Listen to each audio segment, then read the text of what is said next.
تعال اما اقول لك على اختصارات مفيدة جدا هيوفر عليك وقت وتعب ومجهود. انا عبد الوهاب ايمن، وده الفيديو رقم 3 من سلسلة اختصارات مفيدة جدا لمستخدمي ويندوز 10.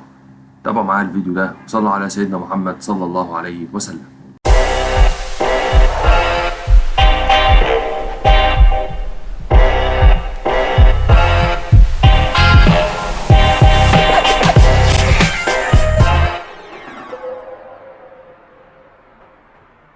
لو انت نفسك تاخد سكرين شوت للشاشة دي مثلا، فانا جايب لك طريقتين ممكن تاخد بيهم سكرين شوت. يا اما تضغط برنت سكرين بالشكل ده وتروح على برنامج بنت وتضغط كنترول في، تظهر معاك الشاشة اللي احنا صورناها بالشكل ده.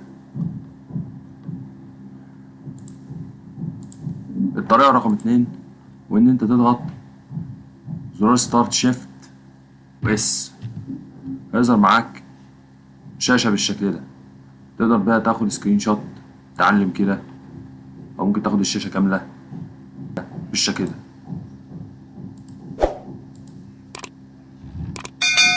كده انا خدت الشاشة كاملة بالشكل ده.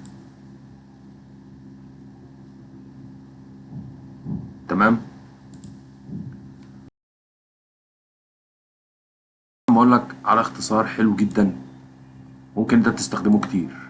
لو انت عايز تكتب ايموجيز وانت مش عارف في الويندوز 10، فانت هتضغط على ستارت والزرار اللي فيه حرف الكاف اللي هو نقطتين فوق بعض، او تضغط ستارت وزرار اللي فيه حرف الزين اللي هو نقطة واحدة بالشكل ده.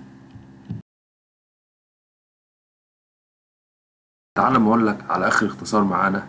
لو انت مثلا بتكتب نصوص مثلا كتير بالشكل ده، بدل ما تمسح واحدة واحدة تكة كنترول وزرار الباك سبيس هيمسح معاك كل الكلام.